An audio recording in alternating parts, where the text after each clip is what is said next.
예, 이번 시간은 기타 화재 안전 성능 기준 해가지고 어, 최근에 이게 이제 제가 잠시 설명을 좀 드릴게요. 예전에는 몇 년 전까지만 하더라도 화재 안전 성능 기준이나 화재 안전 기술 기준이 나오기 전까지는 NFSC 해가지고 화재 안전 기준 이렇게 어, 법 자체가 하나로 이렇게 돼 있었거든요. 물론 그 안에 여러 가지 설비에 대한 기준이 나와 있었습니다. 그런데 이제 얼마 전부터 화재 안전 기준이 화재 안전 성능 기준과 화재 안전 기술 기준으로 나눠졌어요. 그렇게 이제 지금 법이 나눠졌는데, 이게 뭐냐면요. 실제 뭐 저는 이걸 왜 이렇게 만드는지는 모르겠지만, 공부할 때 조금 예전보다 힘들어진 건 사실입니다. 왜냐하면 하나만 봐도 될 것을 두 개로 봐야 되는데, 이게 이제 여기서 문제가 뭐냐면요. 화재 안전 성능 기준이 뭐고 화재 안전 기술 기준이 뭐냐. 그냥 간단하게 설명드릴게요. 화재 안전 성능 기준과 화재 안전 기술 기준은 99% 동일합니다. 내용 자체가. 근데 화재 안전 기술 기준에 들어가 있는 내용이 화재 안전 성능 기준에 없는 내용이 있어요. 그러니까 더 세분화되어 있다고 보시면 됩니다. 그런데 또 차이점이 뭐냐면, 제가 100%라고 안 했잖아요. 자, 예를 들면은 공연장, 집회장 이런 문구가 화재 안전 기술 기준에 들어가 있으면, 화재 안전 성능 기준에는 문화 및 집회 시설, 뭐 같은 말인데 이런 용어 차이가 좀 있고, 아니면 다 동일해요. 그리고 화재 안전 성능 기준보다 화재 안전 기술 기준 내용이 조금 더 세분화되어 있다. 내용이 더 많다. 그래서 어 그냥 제가 뭐 한마디로 말씀드리면 화재 안전 기술 기준 하나만 봐도 문제는 없다, 이렇게 보시면 됩니다. 그런데 우리 지금 제가 여기 화재 안전 성능 기준을 왜 어 교재에다 깔아 놨냐면, 이 화재 안전 성능 기준이라는 게 지금 공동주택과 창고 시설 이렇게 이제 지금 2024년 1월 1 일부터 시행이 됩니다. 그죠? 근데 지금 촬영하는 시점은 2023년 12 월이죠. 즉 뭐냐면, 화재 안전 성능 기준이 제정이 되어서 시행 자체는 2024년 1월 1일 날 되지만, 화재 안전 기술 기준이 아직 안 나왔어요. 그러니까 이 화재 안전 성능 기준에 더 세부적인 화재 안전 기술 기준이 안 나왔기 때문에, 일단 그 부분은 1월 이후에 아마 나올 겁니다. 1월 이후에 나올 거기 때문에 그때 봐서 좀 더 제가 추가할 부분이 있으면 추가를 할 예정입니다. 그래서 지금은 일단 반쪽짜리다, 이렇게 보시면 되고요. 그래도 이제 들어가 있을 내용은 다 들어가 있는데, 일단 참고로 미리 우리가 아직 시험은 좀 많이 남았지만, 제가 어 수업을 일단 좀 진행하려고 합니다. 그다음에 이 봐 보세요. 예전에는 옥내 소화전이면 모든 옥내 소화전 설비 대상에 다 적용이 됐거든요. 근데 지금은 봐 보세요. 고층 건축물 분리가 되어 나왔죠. 그럼 터널, 그다음에 지금 공동주택, 화재, 그다음에 창고 시설, 이것도 분리가 됐어요. 그죠? 별도로. 그다음에 또 제가 이거 끝나고 나면은 또 정리해 가지고 촬영을 할 건데, 화재 알림 시설이라고 또 경보 설비에 추가가 됐습니다. 이거는 이제 뭐 참고로 어 전통 시장에만 설치하는 설비인데, 그게 거의 자탐하고 비슷하다고 보시면 돼요. 근데 쪼끔 내용이 다른 부분이 있습니다. 그래서 이거는 이제 전기 쪽에만 해당이 되는데, 즉 봐 보세요. 뭡니까? 화재가 많이 나거나, 그죠? 이런 위험한 이런 장소에는 별도로 뭡니까? 화재 안전 성능 기준이나 기술 기준을 별도로 만듭니다. 그러니까 기존 것 플러스 기존의 옥내 소화전, 스프링클러 이런 화재 안전 성능 기준, 기술 기준 플러스, 그다음에 또 개별적으로 뭡니까? 이런 공동주택, 창고 시설 이런 놈들 있지 않습니까? 이런 놈들의 기준을 세부적으로 조금 더 강화시켜 놨다고 보시면 돼요. 그래서 책을 쓰는 입장에서는 책을 쓰는 입장에서는 불편합니다, 솔직히. 뭐 짜증도 나고 그럴 때도 있는데, 절대 그렇게 생각하면 안 된다. 왜? 우리가 인제 앞으로 소방을 할 거면 소방법이 이렇게 강화가 되면 될수록 우리의 입지는 조금씩 올라갑니다. 이게. 그래서 이게 그래서 이거 뭐냐면 빨리 따야 돼요. 이게 여러분들이 시험이 계속 떨어지고 미뤄지면은 이런 기준이 또 생기고 또 생기고 하거든요. 더 힘들어지는 기라 이게.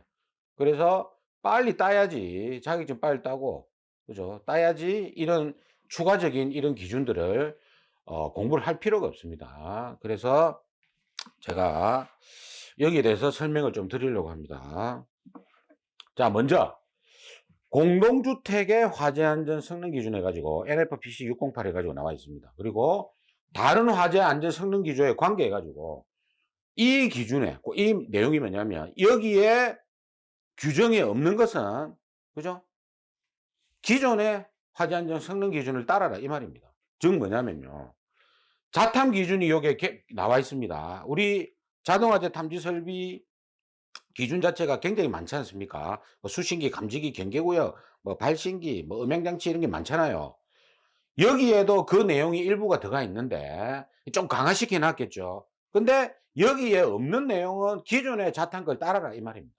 자탄 거를. 그래서 제가 여기에 공동주택의 기준 있죠. 화재안전 성능 기준을 설명해 놓고 그 뒤에 보면은 제가 추가로 기존 기준을 같이 넣어놨어. 비교할 수 있게끔. 그렇기 때문에 여러분들이 비교해서 보시면 됩니다. 그리고 이 내용은요, 2024년도 한 2, 3월 이후에 교재를 구매하신 분들은 2, 3월이 아니고 1월 이후에 교재를 구매하신 분들은 그 교재의 뒤에 뒷부분에 목차 보시면 이 부분이 추가가 돼 있어요. 근데 그 전에 교재를 구매하신 분들은 2023년도에 구매하신 분들도 제가 다 메일로 다 보내드렸습니다. 그래서 그걸 못 받았으면 이제 메일로 요청을 하시면 제가 확인해 가지고 교재 구매하신 분 확인해 가지고 메일로 보내드릴 테니까 카페에다 쓰지 마시고 메일로 요청을 하세요. 그 다음 자 제가 지금부터 이 부분에 대해서 설명을 좀 드릴 건데 이게 기준 자체가 조금씩 다 다릅니다. 앞에 우리 배웠던 기준하고. 그래서 공부할 분량이 좀 늘어났으니까 조금 힘들더라도 어쩔 수 없이 여러분들이 해야 된다. 근데 앞으로 더 늘어날 거다 이게. 그래서 빨리 따야 된다. 자격증을. 그렇게 해가지고 빨리빨리 따야지 뒤에 또 추가된 기준 공부를 할 필요가 없다. 이렇게 보시면 됩니다. 예.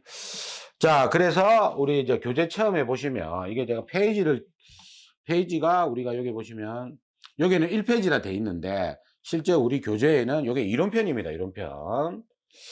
240페이지가 되겠죠. 책에 추가가 된 분들은 240페이지가 되고. 자, 봅시다. 1번. 감시 제어반 전용실 해가지고 자 우리가 있지 않습니까? 제어반에는 그죠?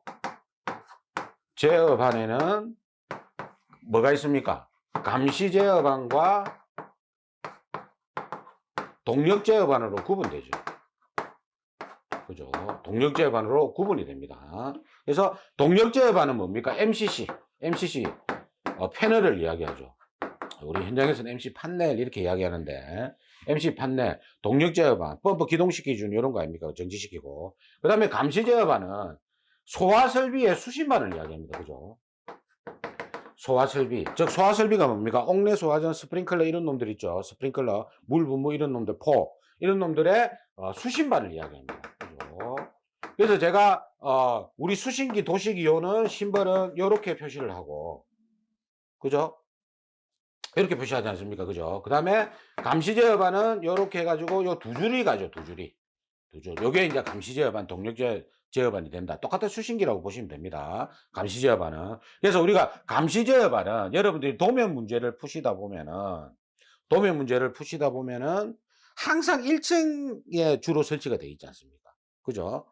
그러니까 우리가 이제 1층 이제 피난처 이런 데 이제 설치가 되어 있는데 우리가 요 감시 제어반도 마찬가지로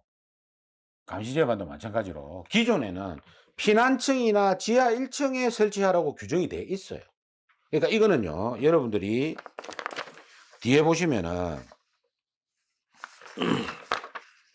뒤에 봐보세요. 뒤에 창고에 보면 있습니다. 예. 뒤에 창고에 보시면은 감시 제어반 이거 여기는 지금 없네. 이 감시 제어반 전용실이라는 게 실제로는 여기 보시면 어 이거는 뭐 시험에 나올 확률이 좀 적기 때문에 제가 이제 요거를 뭐 뒤에 참고를 안 해놨는데, 실제로는 감시 제어반은 기존 화재 안전 성능 기준에는 피난층과 지하 1층에 설치하라고만 딱 돼 있어요. 그렇게 딱 돼 있는데, 이 공동주택의 화재 안전 성능 기준에는 상시 사람이 근무하는 장소 또는 관계인이 쉽게 접근할 수 있고 관리가 용이한 장소에 감시 제어반을 설치할 경우에는 지상 2층 또는 지하 2층에 설치할 수 있다, 이렇게 조금 완화를 시켜줬습니다. 이게 그래서 이 감시 제어반, 즉 쉽게 얘기해서 방제실이라고 보시면 돼요. 그 건물의 소방, 그죠? 뭐 이런 방제를 감시하는 사람이 근무하는 장소에는 피난층이나 지하 1층에 설치하는 게 원칙이지만, 그죠? 사람이 상시 근무하거나 관계인이 쉽게 접근할 수 있을 경우에는 지하 2층이나 지상 2층에도 설치할 수 있다. 그럼 이거 이제 만약에 시험에 나오게 되면 요게 이제 가로 넣기로 4점짜리로 나올 수가 있습니다. 피난층, 지하 1층, 지상 2층, 지하 2층. 이렇게 나올 수도 있고, 또 요즘에 추세가 뭐냐면은 요런 거. 상시 사람이 근무하는 장소, 그다음에 관계인이 쉽게 접근할 수 있고 관리가 용이한 장소, 이렇게 가로를 이렇게 크게 칠 수도 있습니다. 요즘 추세가. 요즘 이렇게 나오더라고 보니까. 예전처럼 단답도 있지 않습니까? 간략간략하게 이렇게 나오는 게 아니고 조금 문구가 긴 부분을 가로 넣기로 우리가 출제가 되더라. 요즘 추세가. 이제 그렇게 해가지고 요거는 한번 보시고요. 그 다음에 자탐의 설치 기준 한번 볼게요. 자, 자탐 이거는 뭐 우리가 전기 분야니까. 그리고 참고적으로 제가 말씀드리는데, 미리 우리가 이 공동주택이나 창고시설 화재안전 성능 기준 이 부분을 공부할 때는 앞에 거를 공부를 마스터한 이후에 이걸 봐야 됩니다. 이걸 먼저 보면 헷갈려요. 그래서 앞에 거를 앞에 있는 우리 자동화재 탐지 설비 기준을 마스터한 후에 이 부분을 학습을 해야 된다는 겁니다. 자, 그 다음 봅시다. 감지기의 설치 기준. 자, 감지기 봐보세요. 공동주택에는 아날로그 방식의 감지기, 광전식 공기 흡입형 감지기, 이놈으로 설치해야 됩니다. 이게 기준이. 그러니까 아날로그 방식의 감지기, 광전식 공기 흡입형 감지기. 그러면 주로 광전식 공기 흡입형은 아파트에 설치 못해요. 예, 거의 불가능합니다. 예. 이거는 좀 넓은 장소를 방어할 때 하는 거지, 못해요. 그래서 이제 문구에만 들어가 있는 거고, 아날로그 방식 감지기를 이제 설치할 겁니다. 그죠? 그래서 아날로그 방식의 감지기를 설치해야 된다. 그리고 감지기의 신호 처리 방식은, 이거는 우리가 이제, 앞에 있는 자탄 내용하고 똑같습니다. 유선식, 무선식, 유무선식, 요런 게 있다. 요런 게 있다. 그 다음에, 디귿 보시면, 세대 내 거실, 그죠? 그 거실의 개념이 취침 용도로 사용될 수 있는 통상적인 방 및 거실, 이렇게 되어 있습니다. 취침 용도로. 그래서 세대 내 거실에는 연기 감지기를 설치해라, 이렇게 되어 있어요. 세대 내 잠자는 방이 있지 않습니까? 이런 데는 연기 감지기를 설치해라고 돼 있다. 이것도 우리가 기존에도 아파트 세대 내에는 연기 감지기 설치하라고 기준이 있었습니다. 이거를 조금 문구를 세분화시켰다고 보시면 돼요. 그 다음에 감지기 회로 단선 시 고장 표시가 된다. 즉 뭐냐면 R형의 특징이 뭐였습니까? 예, 단선되면 바로 단선이 뜬다고 했잖아. 그죠? 그러니까 아날로그 방식 감지기 자체가 R형입니다. R형. P형에 설치할 수가 없어요. 그래서 감지기 회로가 우리 광화 다축 불분 정복 이런 거 있었잖아요. 여기서 이제 우리가 오작동 우리가 적은 감지기, 그죠? 협소한 장소에 설치할 수 있는 감지기, 지하 공동고에 설치할 수 있는 감지기, 그리고 교차회로 방식에 사용되지 않는 감지기 해가지고 네 가지가 있었지 않습니까? 그것처럼 요 아날로그 방식에는 오작동 우려가 적기 때문에 감지기 회로가 단선됐을 때 고장 표시가 되라, 이 말은 똑같다. R형이다. 즉 아날로그 감지기 안에 중기기가 들어가 있어요.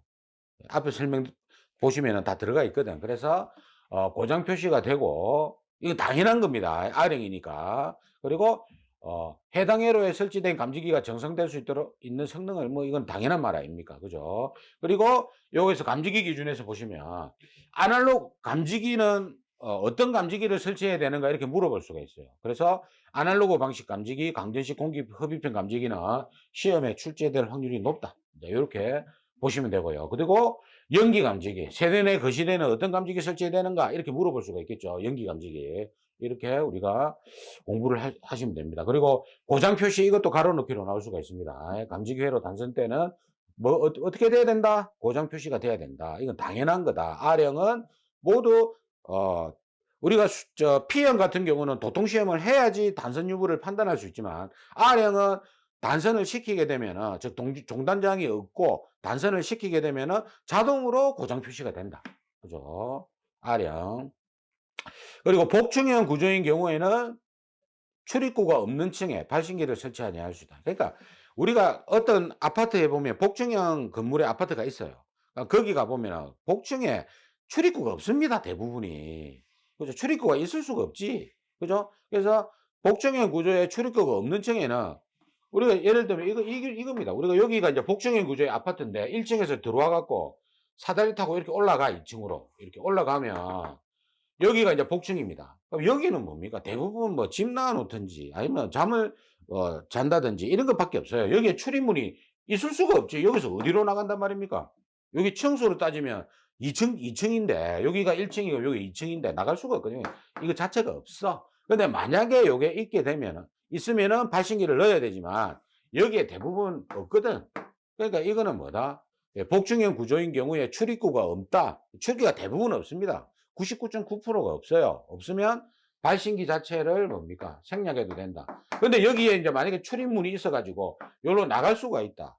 어떻게 나간지는 저도 이제 이런 구조를 보지 못해서 모르겠지만 발신기를 설치해라. 이것도 나갈 수 있으면 층으로 보고 이제 발신기를 설치해라 이 말이고요. 출입구가 없으면은 발신기를 설치 안 해도 된다 이 말입니다. 자, 그 다음에 방송 기준 한번 볼게요. 비상방송.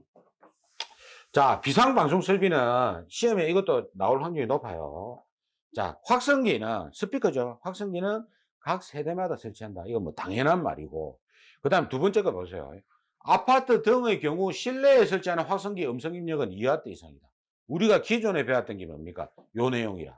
자, 확성기의 음성 입력은 실내에는 1W고 실외에는 3W죠. 즉 기본 3W에다가 실내에는 1W인데 근데 여기 아파트는 2W라고 돼 있어. 그 다음에 우리가 지금 아직은 안 배웠지만 뒤에 창고 시설을 할 거거든요. 창고 시설에는 3W 실내에 설치하는 거 포함 이상으로 해야 된다. 이렇게 또 기준이 있습니다. 새로 생겼어요. 즉 뭐냐면 이제는 이렇게 정리해야 되는 거라. 기본이 뭐다? 3W, 실내 1W 요거 공부하시고요. 그죠? 그러면 이렇게 되죠. 실내 1W, 실외 3W 이렇게 되고 기본이. 그 다음에 아파트는 2W, 실내에 2W. 그죠? 그 다음에 창고 시설은 실내든 뭐든 다 3W 이상 이렇게 해야 됩니다. 그죠? 그럼 이렇게 되겠죠. 우리가 정리하면은 실내가 기본이 뭡니까? 1W죠. 그죠? 그 다음에 아파트는 뭡니까? 2W고. 그죠? 그럼 창고는 3W 이렇게 되는 거야. 그죠? 그리고 요거는 이제 뭡니까? 실외는 몇 W? 3W가 됩니다. 여기 이제 기본이 되겠죠. 실외란 말이 없어도 3W입니다. 실외란 말이 없어도 기본 3W다. 그죠? 요거는 실내, 실외 다 포함이죠. 다 포함입니다. 요렇게 정리를 하시면 됩니다. 자, 그 다음 페이지 보시면 유도등 기준 봅시다. 자, 유도등도 바뀌어가지고 머리가 좀 아픕니다. 자, 유도등 봅시다. 자, 유도등은요. 자, 우리가 유도등을 설치하는 게 소형, 중형, 대형이 있지 않습니까? 피난구 유도등이. 근데 공동주택은 기본적으로 소형을 설치해야 된다. 그죠? 그리고 다음 이 부분은 세대 내에는 유도등 우리 대부분 없잖아요. 그죠? 그러니까 아파트 세대 안에는 유도등 빼도 된다 이 말입니다. 예, 유도등 빼도 된다. 바로 나오면은 뭡니까? 대부분 나오면 복도나 뭡니까? 전실이 나오잖아요. 바로 피난할 수 있기 때문에 세대 안에는. 그리고 세대 안에서 자기 집 외부 출입구를 못 찾겠습니까? 당연히 찾지. 그죠? 특정인이 거주하기 때문에. 그래서 소형 피난구가 기본 원칙이고, 아파트 세대 안에는 유도등을 설치하지 않을 수 있다. 자, 그 다음. 주차장으로 사용되는 부분은 중형을 해라. 또 이렇게 돼 있어. 우리가, 저 기준에 보면 지하층, 무창층 이런 데는 중형 아닙니까? 그죠? 그 다음. 비상문 자동 개폐 장치가 설치된 옥상 출입문에는 대형을 설치해야 된다. 그러니까 뭐냐면, 이 비상문 자동 개폐 장치라는 게 뭐냐면, 옥상 출입문을 잠궈 놓고, 예, 폐쇄시켜 놓고 있다가 안 열립니다. 화재가 났을 때 이놈이 탁 풀립니다. 딱 열리게끔 돼 있어요. 그래서 이런 경우에 이 비상문 자동 개폐 장치가 설치된 경우에는 이 옥상 출입문 있죠. 여기에는 대형을 설치해라 이렇게. 예전에 다 소형으로 했거든. 그래서 대형으로 설치해라. 그래서 이 아파트는 그러면 공동주택은 소형, 중형, 대형 설치하는 기준이 또 세분화됐다. 강화됐다. 이렇게 보시면 됩니다. 그리고 이 부분은 크게 의미를 두지 마세요. 이게 본래 이걸 뭐 이렇게 돼 있는 걸 풀어놓은 건데 일단 요거는 큰 의미는 없다. 이 세 가지가 중요하다. 1, 2, 3번. 그래서 우리가 기존 기준을 보시면 유도등 및 유도표지의 종류에 갖고 기존 기준 보시면은 자, 우리가 이 공연장, 집회장, 관람장, 운동시설은 불특정 다수인들이 많이 출입하니까 우리가 배울 때 대형을 설치하고 객석도 들어가야 된다 배웠잖아. 그죠? 그다음에 위락 판매 운수시설은 객석이 없으니까 불특정 다수인들이 많이 다니고 객석이 없기 때문에 객석만 빠진다 배웠고, 그럼 여기다 뭘 집어넣어야 돼요? 우리가 금방 배웠던 공동주택에 비상문 자동 개폐 장치가 설치된 옥상 출입문 대응을 해야 된다. 그 다음에 이건 우리가 아직 안 배웠지만 다음 시간에 배울 창고 시설에도 피난구 유도등과 창고 시설에 설치하는 피난구 유도등과 거실 통로 유도등은 대형으로 해라. 이렇게 또 기준이 있어. 밑줄 부분은 새로 신설된 부분이니까 좀 봐두시면 되고요. 그리고 이제 우리가 기본적으로 숙박시설, 일반 숙박이죠. 관광은 대형이고, 그리고 오피스텔, 지하층, 무창층, 11층 이상은 중형을 설치하는데, 공동주택의 주차장으로 사용되는 부분, 이거는 중형으로 해라. 우리가 금방 배웠던 거. 그리고 공동주택에는 소형을 해라. 그리고 세대 내에는 설치하지 않을 수 있다. 이것까지 우리가 정리를 하셔야 된다. 그리고 여기 복합 건축물의 경우에 우리가 이제 예를 들어서 주상복합이다. 밑에는 상가고 위에는 아파트다. 그죠? 이 복합 건축물의 경우에 주택의 세대 내에는 유도등을 또 설치하지 않을 수 있다 해갖고 문구가 조금 변경됐어요. 자, 그다음 비상조명등 볼게요. 비상조명등은 뭐 각 거실로부터 이거는 동일합니다. 뭐 복도, 계단, 통로에 설치해야 된다. 이거는 기존 기준하고 동일하고, 공동주택의 세대 내에는 출입구 인근 통로에 1개 이상 설치한다. 이렇게 우리가 기준이 신설됐다고 보시면 됩니다. 공동주택 세대 내에는 출입구 인근 통로에 1개 이상만 설치하면 된다. 그죠? 그래서 이거는 이제 만약 가로넣기로 나오면 출입구 인근 통로, 그죠? 1개, 이게 나올 수가 있겠죠. 자, 그 다음 비상코센터는 딴 거 아닙니다. 우리가 다 배웠던 거라. 5m. 비상코센터는 소화활동설비고 소방대원이 사용하기 때문에 계단에서 가까운 데 설치해야 된다. 우리가 앞에서 배웠습니다. 그거를 아파트에 있던 거를 그대로 갖고 온 겁니다. 딴 거 아니고 5m. 그죠? 계단의 출입구로부터 5m. 그리고 수평거리 있었잖아. 밑에 보면 여기 나와 있잖아. 그죠? 우리가 기존에 배웠던 거. 소리 나가는 음향장치 발신기. 그죠? 이런 놈들은 25m죠. 수평거리 25m. 그죠? 그리고 비상콜센터는 50m인데 지하 상가 또는 지하층 바닥 면적 합계가 3,000 이상이면 25m다. 그러니까 이거는 비상콜센터는 뭡니까? 아파트는 지하층하고 지하층 바닥 면적하고 지하 상가하고 아무 관계가 없잖아요. 25m하고. 그러니까 이거는 그냥 50m. 그냥 우리가 배운 대로 똑같이 적용하시면 된다 이 말이에요. 그죠? 그리고 유도표지 15, 그죠? 보행거리. 그리고 유도등 20. 그죠? 그리고 연기감지기 1종, 2종이 30. 그리고 3종이 20. 이런 거 다 배웠잖아. 그리고 수직거리는 1종, 2종, 연기감지기 1종, 2종이 15, 3종이 10m다. 요게 이제 우리가 기존에 배웠던 거를 그대로 여기에 적용을 하시면 됩니다. 자, 공동주택은 여기서 이론편은 마무리 하시면 되는데 조금 바뀌었죠. 내용 일부가. 그래서 빨리 따시라. 빨리 따시고, 이 내용은 앞에 걸 마스터하고 들어야 된다.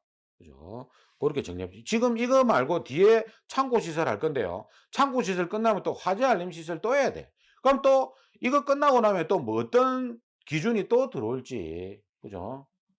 물론 이제 뭐 이렇게 안이 올라가긴 올라갑니다마는 언제 또 통과될지 모릅니다. 그래서 공동주택의 화재 안전 성능 기준 그리고 이 내용에서 쪼금 기술 기준이 나오고 나서 추가된 부분이 있으면 제가 그 부분만 따로 촬영해서 올려 드리도록 하겠습니다. 그거는 아마 1 월이 넘어야 될 겁니다.